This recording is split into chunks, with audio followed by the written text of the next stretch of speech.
જીવો, જેટલા પણ લોકો બહાર છે ને એને કહું છું દિલથી જીવો. તમારી પાસે શું છે ને એ તમને નથી ખબર. આ સંદેશો છે કેન્સર વોરિયરનો, જેમણે રાજકોટમાં 3000થી વધુ કેન્સર વોરિયર સાથે ગરબે ઘૂમી જીતનો જુસ્સો દર્શાવ્યો. 24 વર્ષીય પરિકા ચૌહાણને 14 વર્ષની વયે ઓસ્ટિયોસર્કોમા ડિટેક્ટ થયું હતું. લગભગ 5 વર્ષ સુધી ચાલેલી આ જંગમાં તેમણે 7 ઓપરેશન, કીમોથેરાપી સહિત ઘણી સારવાર લીધી. આ ગરબાના આયોજન વિશે તેમણે જણાવ્યું, મજા આવે છે કે ભાઈ અમે બધા ભેગા થઈએ અને ઓળખતા નથી છતાં પણ એક કનેક્શન બંધાઈ જાય છે લોકો સાથે.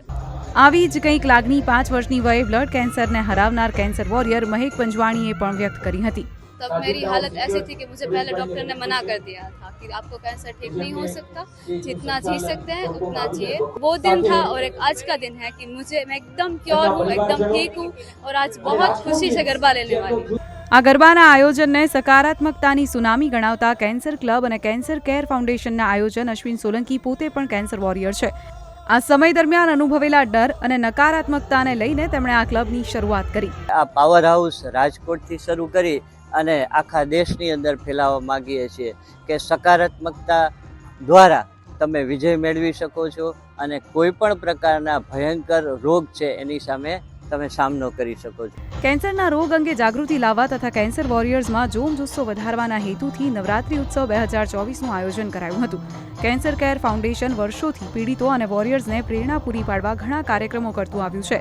આ આયોજનમાં સંસ્થા દ્વારા દીકરીઓને સર્વાઇકલ કેન્સર વિરુદ્ધ રસીના વાઉચર પણ આપવામાં આવ્યા હતા. કેન્સર વોરિયર્સ બહેનો માટે ફેશન શોનું આયોજન કરેલું હતું, જેમાં 80થી વધારે બહેનોએ પાર્ટિસિપેટ કર્યું હતું. બહુ સક્સેસ રહ્યું હતું.